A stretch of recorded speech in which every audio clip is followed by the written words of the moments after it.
We thank everyone that is joining us online.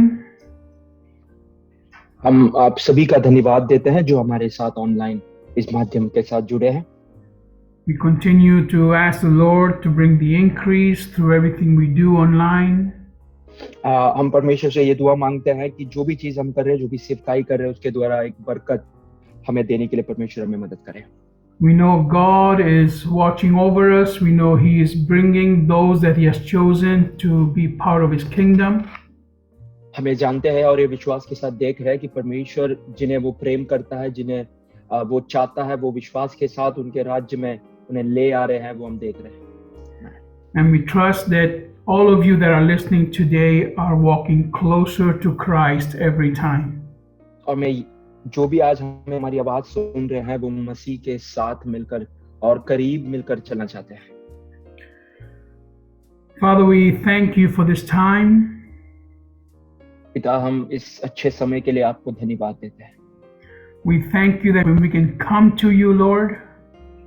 हम आपको धन्यवाद देते हैं क्योंकि हम आपके पास आ सकते हैं परमेश्वर। We thank you that we can call on you and you answer us.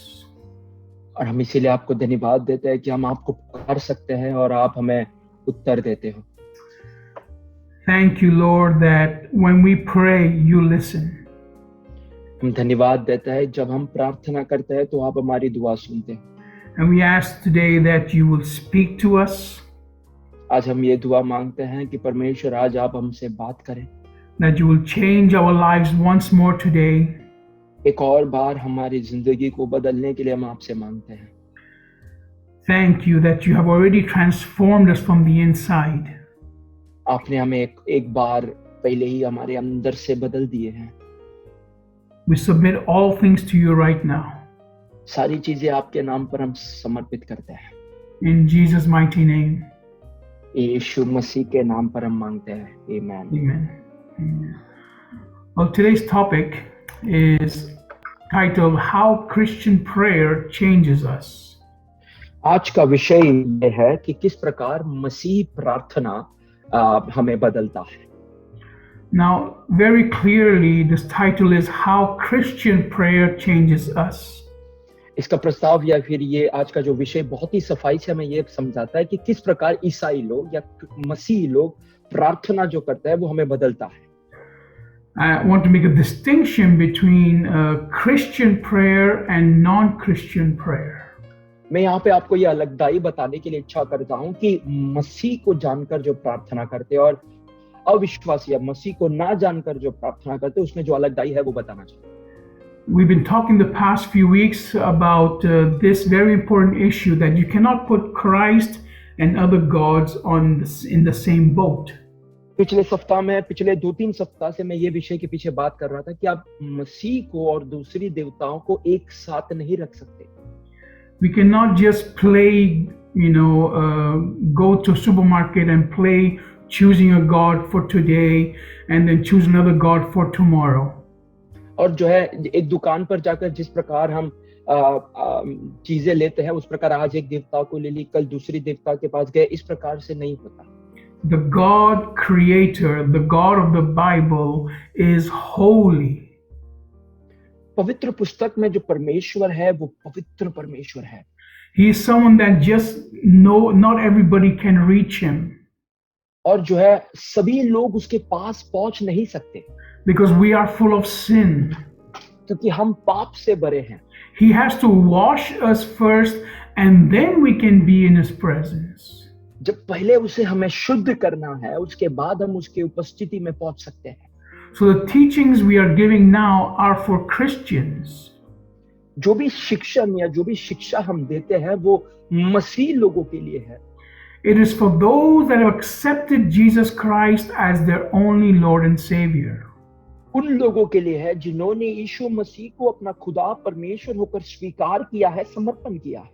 And we're going to study how the powerful prayer of Christians starts to change you from the inside.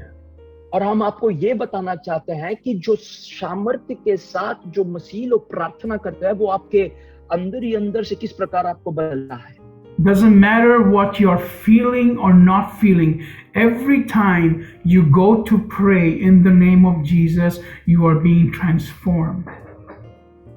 पता ये बात मायने नहीं रखता कि आप किस हालात में हो, क्या कर रहे हो, परंतु जब आप यीशु मसीह के नाम पर प्रार्थना करते हो, आपके मन के अंदर एक रूपांतरण, एक बदलाव जो है वो संभव होता रहता है। No matter who you are, when you call upon the creator of this universe, he will answer you. चाहे आप जो कोई भी व्यक्ति हो, जब आप इस संसार के रचनाकर्ता को पुकारते हो, वो आपकी प्रार्थना को सुनता है। This is the promise in the Bible in Jeremiah chapter 33. और जो है ये पवित्र पुस्तक में यिर्मयाह की पुस्तक उसके 33वां अध्याय में परमेश्वर ने दिया हुआ वाचा है। He said, "Call upon me and I will answer." और उन्होंने ये कहा कि मेरे और पुकारो और मैं तुम्हें उत्तर दूंगा। And I will show you things that nobody else knows. और मैं तुम्हें उन चीजों को दिखाऊंगा या बताऊंगा जो किसी और को नहीं पता। Or I will show you those things that have been hidden from you. और उन बातों को मैं तुम्हें बताऊंगा जो तुमसे छुपी हुई है या तुम्हारे नजर से छुपी हुई है। This is the God of the Bible promising that if we go to him and call upon him, he will answer. और ये पवित्र पुस्तक के परमेश्वर हमें कहते हैं कि हम उनके पास जाए और वो हमें उत्तर देने वाला परमेश्वर।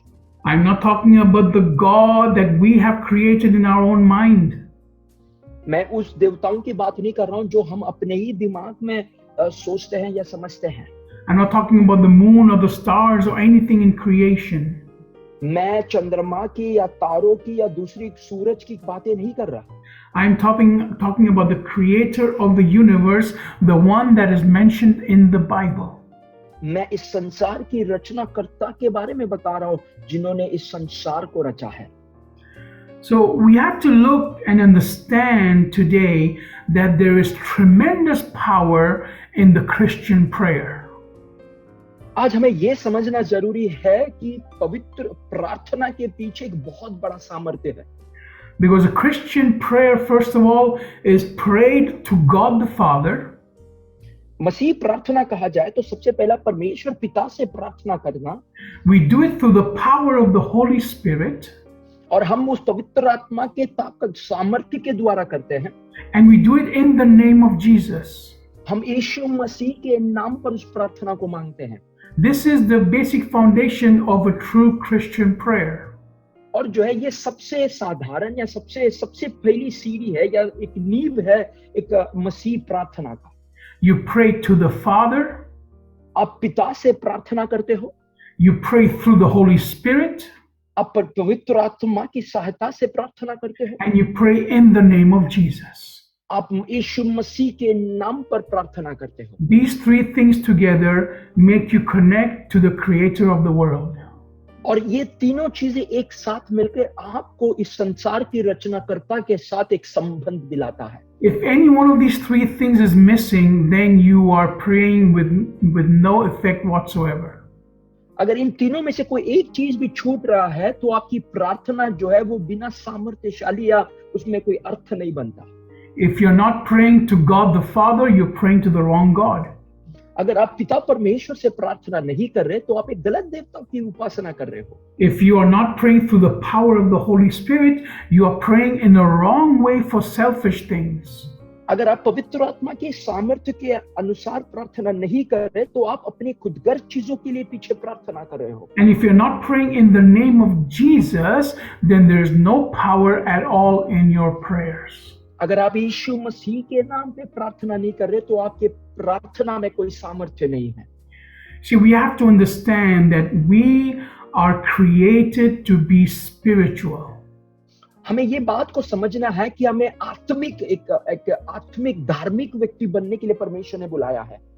Most people say, well, I am a body and I have a spirit and a soul. और अनेक लोग ये कहते हैं कि मुझे बनाया गया, मेरे अंदर आत्मा है, देह है, प्राण है कर हम कहते हैं। But actually you are first a spirit that lives inside a body. परंतु पहले आपके अंदर एक आत्मा है और वो जो है वो एक शरीर के अंदर रहता है। The important thing is your spirit and your soul. It is not your body. और जो है आपका प्राण और आपकी आत्मा है और आपका शरीर नहीं है, वो सबसे पवित्र रहता है। So we have to understand that when we go into prayer, it is a spiritual work we are doing. ये बात हमें समझना है कि जब हम प्रार्थना में जाते हैं तभी हमारा आत्मिक चीजें जो है वो कार्य करता है। Now, we can pray in many different forms, हम अलग अलग तरह से प्रार्थना कर सकते हैं, but we have to do it through the Spirit.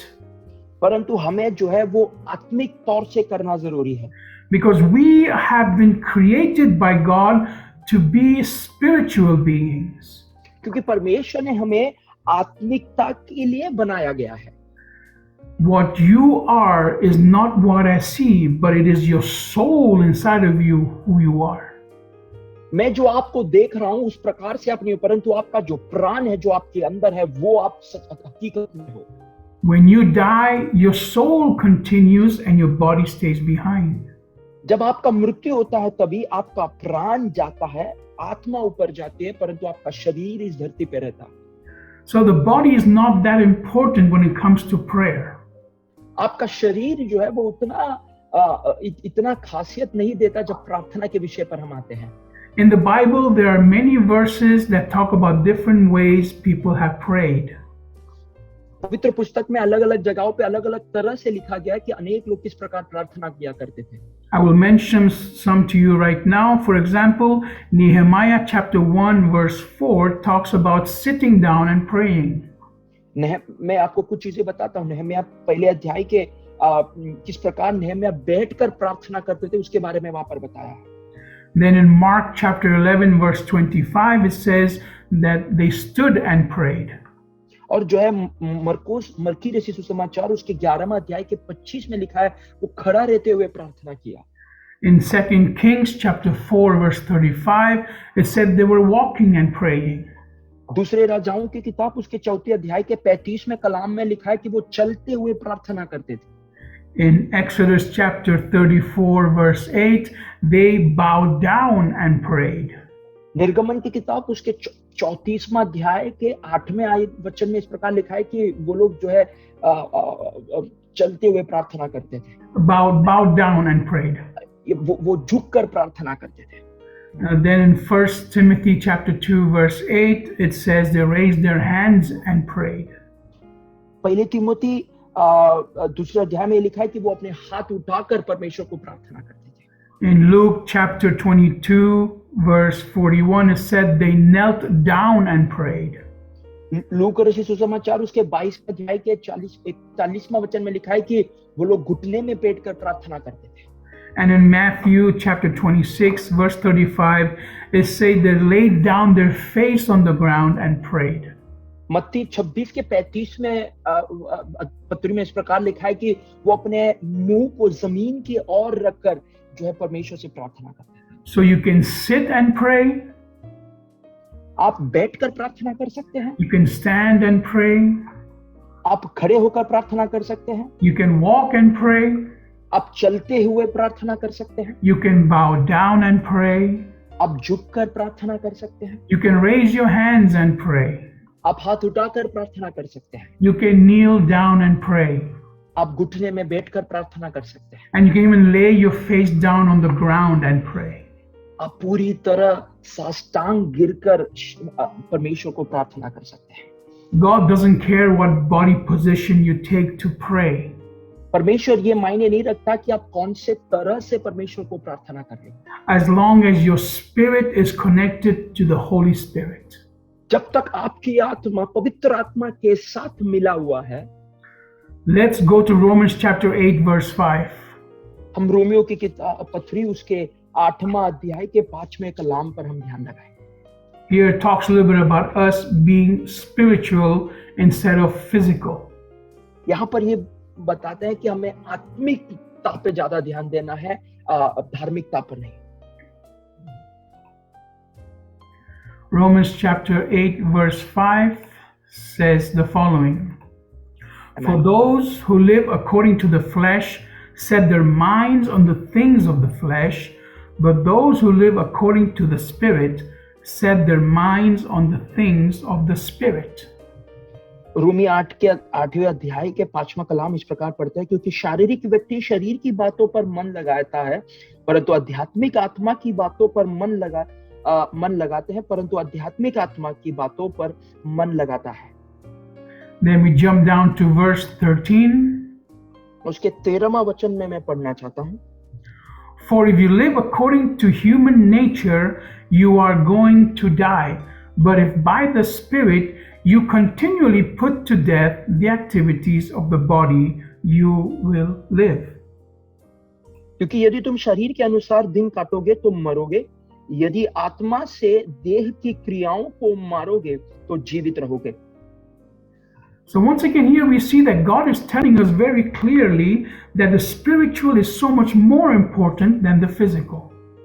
परमेश्वर हमें बहुत ही सफाई से ये कह रहा है कि आध्यात्मिक आत्मा को जो है उस प्रकार का जीवन जीना बहुत बहुमूल्य है, पर शारीरिक जीवन से बढ़कर है। If you are someone that has God living inside of you in the form of Jesus, you will be living a spiritual life. अगर मसीह आपके जीवन के अंदर है तो आप एक आध्यात्मिक जो है आत्मा के द्वारा एक पवित्र जीवन बिताओगे। And you will be worrying more about the spiritual things than the physical things. और आप आत्मिक चीजों के बारे में ज्यादा खोजना करोगे या उसके बारे में ज्यादा सोचोगे, परंतु दूसरी चीजों से जब हम देखेंगे तब। Now I am not saying that we don't need physical things. मैं ये नहीं कह रहा कि हमें शारीरिक चीजें या बाकी के साधारण चीजों की जरूरत नहीं है। God knows we need food. परमेश्वर ये जानता है कि हमें खाने की जरूरत है। God knows we need clothes. परमेश्वर ये जानता है कि हमें कपड़ों की जरूरत है। God knows we need a car, we need a house. परमेश्वर जानता है कि जो भी शारीरिक चीजें हैं, एक घर, एक गाड़ी, ये सब हमें जरूरत है। God even knows we need a job. परमेश्वर ये भी जानता है कि आपको एक अच्छी काम की जरूरत है। And all these things are given to us by God. और ये सारी चीजें परमेश्वर के द्वारा हमें दिया जाता है। And they're given to us to enjoy. और ये हमें जो है परमेश्वर में खुशी मनाने के लिए दिया जाता है। But they cannot become the focus of your existence. परंतु ये आपके जीवन का केवल एक केंद्र बिंदु नहीं बनना चाहिए। Because you are spiritual beings.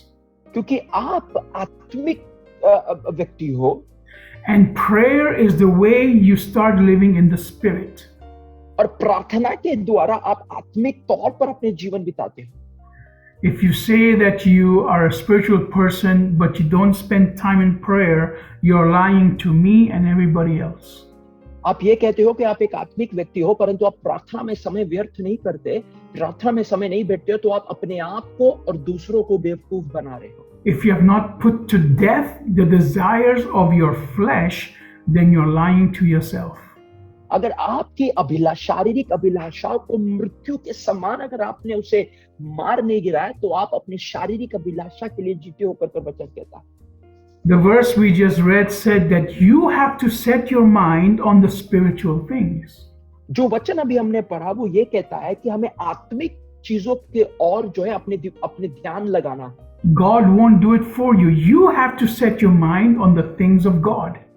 परमेश्वर ये चीज हमारे लिए करके ना देगा, परंतु हमें मसीह जो चाहता है उन चीजों पे अपने दिमाग को, अपने ध्यान को वहां पर लगाना है। And you have to bring to death the things that are of the physical world. और हमें अपनी शारीरिक अभिलाषाओं को या संसार की बातों को जो है मृत्यु उसे मारने के समान तक हमें ले आना है।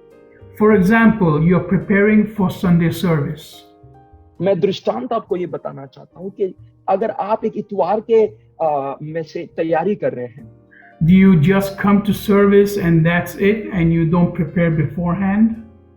और जो है आप ऐसे ही कुछ तैयारी के बिना आप मसीह सेवकाई के लिए इतवार के दिन गिरजाघर पहुंचे? Or do you prepare an hour or two before service or even the night before, prepare your heart to receive what God has for you? और या फिर एक घंटे पहले या एक दिन पहले ही जो है दूसरे दिन की तैयारी के साथ, प्रार्थना के साथ परमेश्वर क्या कहना चाहता है वो तैयारी के साथ आप आते हो। You start focusing your mind and everything you have to do to receive from God and to bring to God Sunday morning everything you can. और जो है आप अपने आप को ये तैयार करते हो और मसीह से ये मांगते हो कि परमेश्वर आप क्या चाहते हो मेरे से, क्या कहना चाहते हो, वो इतवार के दिन उस कलीसिया के अंदर कहने के लिए बल दे। Many years ago, I walked away from Jesus Christ, बहुत सालों पहले मैं मसीह से मुड़कर पीछे चला गया and the first step in walking away from Jesus was not taking Sunday service seriously. और सबसे पहला कदम जो मैंने ये उठाया था जो परमेश्वर से पीछे हटने का, कि मैं इतवार के आराधना में नहीं जाता था। The first step was, instead of spending Saturday night preparing my heart for Sunday morning, I would go out with my friends. और जो है रविवार का जो भी आराधना था मैं उसमें नहीं जाता था, परंतु शनिवार के शाम के दिन मैं अपने आप को तैयार करता था और अपने दोस्तों के साथ निकल पड़ता था। So instead of preparing for the service on Sunday, I would go out Saturday night. और जो है रविवार के दिन या संडे के वर्शिप की तैयारी करने से मैं क्या करता था, मैं शनिवार के दिन पे अपने दोस्तों के साथ बाहर चला जाता था। And then Sunday morning I would be very tired to prepare for the Sunday service properly. और जो है और इतवार के दिन सुबह के दिन पर जो है मैं थका हुआ रहता था और मैं ठीक से आराधना के लिए तैयारी नहीं कर पाता था। I wasn't preaching then or nothing, but I had to prepare my heart. मैं उस समय पर मैं प्रचार नहीं करता था, ना कुछ करता था, परंतु अपने आप को मुझे तैयार करना था। The first step was when I started to desire the things of the world more than the things of the Spirit. और तब मैं जो है संसारिक बातों के बारे में ज्यादा सोच विचार करता था, वो चाहता था, परंतु आत्मिक चीजों की ओर मेरी ध्यान नहीं थी। So we have to continue in prayer, and this is how we get transformed from the inside. और जो है हमें प्रार्थना में आगे बढ़ना है और उस प्रकार हम अपने आप को अंदर से बदलते हैं। As we continue to study this topic, you will understand how powerful your prayers can be.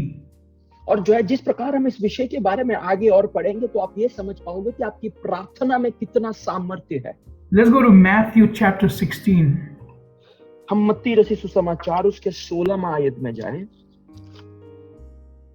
Here we have a promise from God regarding our prayers.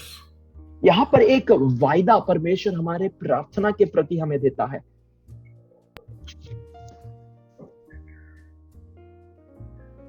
Matthew chapter 16 verse 19.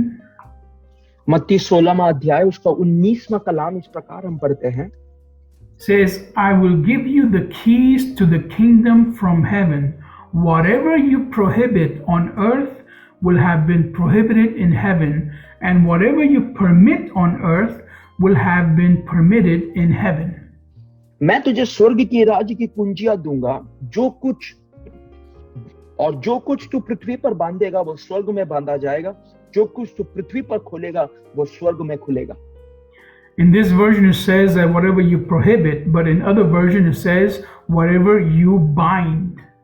और जो है यहाँ पर रोक लगाए या उससे इनकार करे वैसा अंग्रेजी परिभाषा है, परंतु उसकी हिंदी में इस प्रकार लिखा है कि जो चीज आप बांधोगे धरती पर वो स्वर्ग में खुला जाएगा। So it's telling us very clearly here that when we pray, whatever we pray for, it is done. इसका मतलब ये है कि हम जब प्रार्थना करते हैं, जो चीज के लिए हम प्रार्थना करते हैं वो तभी पूरा होता है। It is telling us that we have authority in the spiritual. और जो है वो एक अधिकार के साथ आत्मा के द्वारा आता है। Whatever we bind on earth is bound in the spiritual. जो भी चीजों को हम बांधते हैं वो आत्मिक तौर पर भी बांधा जाता है। And whatever we bind in heaven is bound also on the earth. और जो भी चीज हम आत्मिक और स्वर्ग में बांधते हैं वो इस धरती पर भी बांधा जाता है। So God has given us, the people, followers of Jesus Christ, the power to speak things into action. और जो है मसीह लोगों को परमेश्वर ने वो अधिकार दिया है कि अपने कर्मों के द्वारा या अपनी बातों के द्वारा उसे पूरा करें। Now why is this important? ये इतना बहुमूल्य क्यों है? Because before anything happens in the natural, it has to happen in the spiritual. जो भी चीजें साधारण तौर पर होने से पहले जो है वो आत्मिक तौर पर होना बहुत जरूरी है। What we are seeing right now in the physical is not as real as what is happening in the spiritual. और जो भी चीजें हम अभी प्राकृतिक रूप में जो देखते हैं वो आत्मिक तौर पर पूरा होना जो है हमें कभी असंभव लगता है। Even science has shown us that there's different dimensions or different levels of existence for mankind. वैज्ञानिक हमें जो है मनुष्य के जीवन के प्रति या मनुष्य के जीवन रीति के प्रति अलग अलग तरह के बातें जो है वो बाहर आती है। It's hard to translate into Hindi. Man, yeah. But there's different dimensions of reality happening at the same time. और जो है अपने शारीरिक जो भी व्यक्तिगत जीवन है या अपना जो मूल एग्जिस्टेंस है इस धरती पर, उसका अलग अलग रीत या फिर अलग अलग तरीका जो है इस संसार में, उसके बारे में वैज्ञानिक जो है उनके शिक्षा के द्वारा हमें बताते हैं। There is a story in the Bible where a prophet is facing an army. और जो है बाइबल में कहानी इस प्रकार है कि जहां पर एक अभिषिक्त जो है एक बहुत बड़ी सेना को सामना करते हैं। And he has a servant next to him who is very scared. और उनके बगल में उसका एक सेवक है जो बहुत ही घबराया हुआ है। And this prophet asks God to open the spiritual eyes of the servant. और जो है ये भविष्यवक्ता जो है अपने सेवक को बोलता है कि तुम अपनी आत्मिक दृष्टि को जरा देखो, खोलो। And when his spiritual eyes are open, he sees thousands of armies of angels that are defending the prophet. और जो है जब उसकी आत्मिक आंखें खुलती है तब वो ये देखता है कि हजारों की गिनती में जो है स्वर्गदूत वहां पर आके रुके हैं और उन अभिषक्त को घेरे हुए हैं या उन्हें बचाने के लिए वहां पर आए हैं। Right now, I don't see what is happening in the spiritual. मैं अभी के समय पर आत्मिक अंतरिक्ष में क्या हो रहा है वो मैं देख नहीं पा रहा। I'm just seeing myself and the camera and the meeting going on. मैं सिर्फ केवल अभी जो है कैमरा को मीटिंग जो चल रहा है और उतना ही मैं केवल देख पा रहा हूँ। Brother Solomon is in Canada. I am in Spain. जो है मैं कनाडा में हूँ, प्रभुदास स्पेन में है। There's other people watching us from India. और जो है दूसरे लोग हैं जो भारत से और अलग जगह से हमें देख रहे हैं। But in the spiritual world right now, there's a fight happening. परंतु आत्मिक अंतरिक्ष में या आत्मिक मंडल में जो है एक युद्ध भी चल रहा है। Because we are preaching the word of God and lives are being changed. क्योंकि हम पवित्र वचन बांट रहे हैं और जिंदगी में रूपांतरण संभव हो रहा है। Right now, as you are hearing and listening to this word, the chains in your life are being broken. जब आप इस वचन को सुनते हो तो चंगाई और छुटकारा और आपके जीवन में एक बदलाव अभी के समय पर संभव हो रहा है। You are right now being healed. और अभी के समय पर आपको एक छुटकारा परमेश्वर दे रहा है। Right now you are being transformed from the inside. और आप अभी के समय पर आपकी अंतरी आत्मा में जो एक बदलाव परमेश्वर प्रदान कर रहा है। This is all happening in the spiritual. और ये सब जो है आत्मिक मंडल पर जो है अभी संभव हो रहा है। Because when we pray and we preach the word of God, there's power in that preaching and that prayer. जब हम प्रार्थना करते हैं और परमेश्वर के वचन की घोषणा करते हैं तभी उसके पीछे एक सामर्थ्य है, एक बल उसके पीछे है। Now, this is very different from those people that sit around and just repeat prayers. और जो है इससे बहुत अलग है ये प्रार्थना और केवल जो एक साधारण प्रार्थना केवल बैठकर जो हम प्रार्थना को कहते हैं उसमें बहुत अलगदाई है। Jesus talked about this in Matthew chapter 6. परमेश्वर ने मत्ती रचित सुसमाचार उसके 6वें अध्याय में इसके विषय पर बात किया है। Matthew chapter 6 verse 7. 6वें अध्याय के 7वां कलाम इस प्रकार हम पढ़ते हैं। Says, when you are praying, don't say meaningless things like the Gentiles do, because they think they will be heard by being so wordy. प्रार्थना करते समय अन्य जातियों के समान बकबक ना करो, क्योंकि वे समझते हैं कि उनका बहुत बोलने से उनकी सुनी जाएगी। Yes, that's what we think. We think that if we pray the same thing many times, that we will be heard. हम यही सोचते हैं, हमारी समझ ये है कि अगर हम जो भी बातें अगर बार-बार कहते जाएंगे तो शायद हमारी प्रार्थना परमेश्वर सुन लेगा। The Bible prohibits us from doing this. पवित्र पुस्तक या पवित्र बाइबल जो है हमें ये करने से रोकता है। not because it is wrong to repeat the same prayer over and over again. ये गलत नहीं है कि वो प्रार्थना को आप दोबारा बार-बार The Bible says to continue asking until we receive. पवित्र पुस्तक ये कहता है कि जब तक मांगो जब तक आपको ना मिले. The Bible says to continue confessing until what we are asking for happens. पवित्र पुस्तक ये कहता है कि कबूल करने के लिए बार-बार कबूल करो जब तक आप जो पूछ रहे हो वो आपको नहीं मिलता. Many times when I'm praying for healing, I continue to declare, I am healed, I am healed, I am healed, until the Holy Spirit tells me I am healed.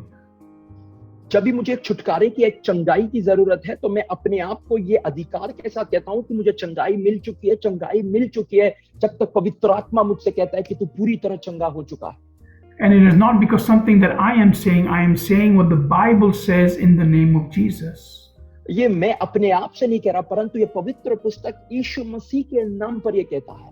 So there's nothing wrong with those kind of repetitions where you're repeating God's word and you're putting it into place in your personal situation. और जो है आपकी प्रार्थना को आपके व्यक्तिगत जीवन में, व्यक्तिगत अनुभव में जो है मसीह की प्रार्थना, मसीह का नाम को जो है दोबारा दोहराकर आप उस अपने व्यक्तिगत जीवन में उसे डालते हो. But here Christ is talking about those that repeat prayers and they think that by repeating it many times, God will listen more to them. ये परंतु यहाँ पर परमेश्वर उस प्रार्थना के बारे में बात कर रहे हैं जो एक ही प्रार्थना होता है और बार-बार वही प्रार्थना को हम दोहराते हैं. I'm talking for things like mantras. मैं जो है मंत्रा के बारे में बात कर रहा हूँ. They do the same thing in the Catholic faith and they repeat the same prayers over and over again. और जो है कैथोलिक विश्वास में भी एक ही लिखा हुआ प्रार्थना होता है जो हर बार वही प्रार्थना दोहराया जाता है. In some Hindu faiths, they have the malas. और जो है कुछ हिंदू विश्वास में जो है वो लोग जप माला करते हैं. When they say the malas, they have to mention like 1,005 names of the different gods. और जो है जब वो जप माला करते हैं तो 1000 से अधिक देवताओं के नाम लेकर वो लोग जप करते हैं. In the Muslim world, they name the 99 names of Allah through the mala they do as well. और जो है मुस्लिम इस्लामिक विश्वास में भी जो है उनके पास भी एक जप माला है वो भी जो है अल्लाह के अलग अलग नाम से जो है 99 नाम पुकार कर वो लोग दुआ मांगते हैं. In the Catholic faith, they have what they call the rosary, and they keep on moving those beads and repeating the prayers to Mary. और जो है कैथोलिक विश्वास में भी जो रोजरी होता है हाथ में, उसके द्वारा वो लोग जो है माँ मेरी की और जो है प्रार्थना करते रहते हैं. And in many different religions, they have the same system of repeating over and over again different things, thinking this is prayer. अलग-अलग विश्वास में अलग-अलग है, धर्म में जो है वही प्रार्थना को बार-बार दोहराने का एक रीत को, एक परंपरा को हम देखते हैं. So the physical action of prayer has no meaning. जो शारीरिक बदलाव आप प्रार्थना करते हैं उसमें कोई अर्थ नहीं है. Because prayer is a spiritual thing. क्योंकि प्रार्थना जो है वो एक आत्मिक विषय है. Prayer is not done with your mouth. प्रार्थना जो है वो आपके मुंह से ही केवल नहीं होता. Prayer is done with your spirit. प्रार्थना जो है वो आपके आत्मा के द्वारा किया जाता है. Because your spirit connects with the Holy Spirit. क्योंकि आपकी आत्मा जो है वो पवित्र आत्मा के साथ मिलता है. And then your mouth speaks what the Holy Spirit is telling you to speak. और उसके बाद आपका मुंह या आपका जबान जो पवित्र आत्मा कहता है वो बाहर निकलता है. God is not in a temple. परमेश्वर एक मंदिर के अंदर ही कैद नहीं है. God is not stuck in a church. परमेश्वर एक कलीसिया के अंदर कैद नहीं है. God is not stuck in a meeting. परमेश्वर एक केवल एक मीटिंग के अंदर वो कैद नहीं है. God is everywhere. परमेश्वर हर जगह है. And the Bible says that God is a spirit. और पवित्र वचन ये कहता है कि परमेश्वर एक आत्मा के तौर पर है. So you cannot physically connect to a spirit. और जो है आप शारीरिक तौर पर एक आत्मा के साथ एक संबंध नहीं बना सकते. You can only connect your spirit to the Spirit of God. और आप केवल आपकी आत्मा को परमेश्वर की आत्मा के साथ उसे मिला सकते हो। And this is the power of the Christian prayer. और यही मसीह जीवन का या मसीह को जानकर जो प्रार्थना करते हैं उसका सामर्थ्य कहलाया जाता है। There's tremendous power when you pray correctly through the Christian prayers. और जो है मसीह प्रार्थना में जब आप प्रार्थना करते हो तो उसके पीछे एक बहुत ही असाधारण एक सामर्थ्य उसके पीछे व्यापार करता है। The first thing that happens when you start to pray correctly is that Satan starts to tremble. जब आप सही तरह से प्रार्थना करने शुरुआत करते हो तो सबसे प्रथम चीज ये होता है कि शैतान जो है वो घबराने लगता है। Because then for the first time you are walking in your authority as a child of God. क्योंकि सबसे पहली प्रथम बार जो है आप परमेश्वर के दिए हुए अधिकार पर चलने लगते हो। For the first time in the spiritual, you start to put things in order. और जो है सबसे पहली बार आत्मिक चौर पर जो आत्मिक विषय पर जो है आप सारी चीजों को एक साथ ले आने देखते हो। For the first time, those things that are evil in the world, you start to bind them and they get bound in the spiritual. क्योंकि सबसे पहली बार जो भी बुरी चीजें है या जो भी अनात्मिक चीज है उसे आप बांध कर जो है उसे रखने देखते हो। See, we have to learn from Christ about how to deal with the spiritual things.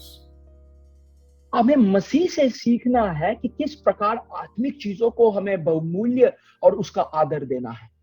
When someone speaks wrong to you, how do you react? अगर कोई व्यक्ति अगर आपसे गलत बात करता है तो किस प्रकार आपकी प्रतिक्रिया उस व्यक्ति से होता है? Do you fight the person? क्या आप उस व्यक्ति से झगड़ा करने जाते हो? Or do you fight the spiritual thing behind it, causing him to talk to you that way? या फिर आप उसके पीछे की जो आत्मिक बातें हैं जो उसे ये चीज करने के लिए प्रेरित कर रहा है उसके साथ आप लड़ते हो। Because when Peter told Jesus that he would not allow him to go to the cross, how did Jesus react? और जो है तब पतरस ने ये मसीह से कहा कि मैं तुम्हें सूली पर जाने के लिए अनुवाद नहीं करूंगा, तब परमेश्वर ने किस प्रकार उसे उत्तर दिया? Did he fight with Peter? क्या मसीह ने पतरस से झगड़ा किया? Did he argue with Peter and say, "You are wrong, let me be"? नहीं, क्या मसीह ने पतरस के साथ ये वार्तालाप की कि नहीं तू गलत है, मैं सही हूं और मैं वैसे ही करूंगा करता? No, Peter directly addressed Satan and said, "Satan, get thee behind me." मसीह ने सीधी तरह से जो है शैतान को वहां पर डांटा और कहा कि यहां से छोड़कर चले जा। Because he knew that every fight has to be fought in the spiritual. क्योंकि मसीह ये बात समझते थे और जानते थे कि जो है हर एक युद्ध जो है वो आत्मिक मंडल पर लड़ना जरूरी है। Because there is power in Christian prayer. क्योंकि मसीह प्रार्थना में एक सामर्थ्य है प्रियो। Until you don't understand that you are a spiritual being and not a physical one, you will always be fighting the same fights. जब तक आप ये नहीं समझोगे कि आपके अंदर एक आध्यात्मिक सामर्थ्य है, तब तक आप मनुष्यों से या फिर जो है शारीरिक चीजों से लड़ते रहोगे। Until you don't understand that you have power in the spiritual, you will always have the same problems. और जो है जब तक आप ये को नहीं समझोगे कि आत्मिक विषय पर एक सामर्थ्य है, तब तक आप इस दुनिया के शारीरिक चीजों पर जो है लड़ते रहोगे। So today I encourage you to start praying and start taking the authority you have as a child of God. और आज मैं आपको इस चीज के ये विषय के बारे में आपको उत्तेजना देना चाहता हूँ कि जो है परमेश्वर की अधिकार पर प्रार्थना करने के लिए शुरुआत करें।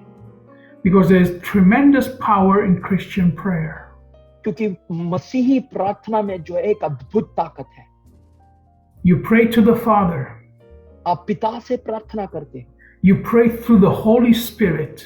आप पवित्र आत्मा के द्वारा प्रार्थना करते हो। And you pray in the name of Jesus. आप यीशु मसीह के नाम पर प्रार्थना करते हो। And these three things together are powerful. और ये तीनों चीजें जब एक साथ मिलकर आती है तो वो सामर्थ्यशाली बनता है। But you can only have this power if you have surrendered to Jesus Christ. परंतु आपको ये सामर्थ्य तभी मिलेगा जब आप मसीह के नाम पर अपने आप को समर्पित करते हैं। If you're praying to a tree or to the moon and the stars, there is no power whatsoever. जब आप कोई वृक्ष को या चंद्रमा को या सूर्य को अगर आप आराधना करते हो तो ये ताकत आपको नहीं है। Many religions pray to many gods and things happen in the supernatural.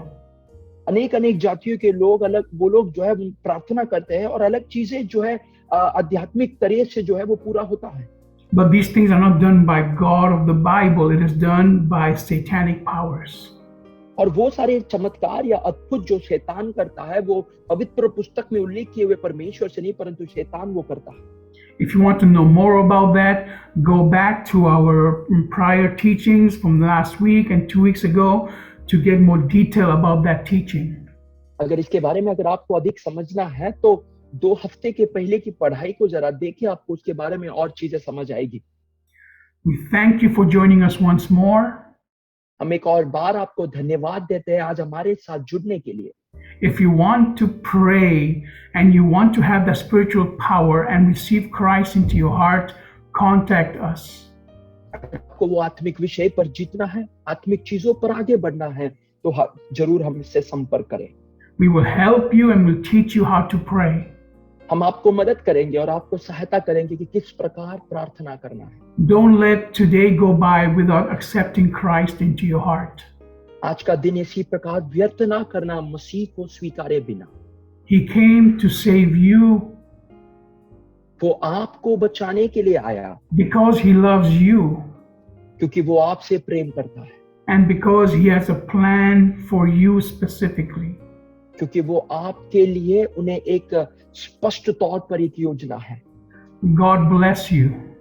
परमेश्वर आपको आशीष करे। We'll see you again next week. Do join us during our weekly meetings as well. हम आपको अगले सप्ताह मिलेंगे, हमारे साथ जुड़िएगा। God bless you. परमेश्वर आपको आशीष करे।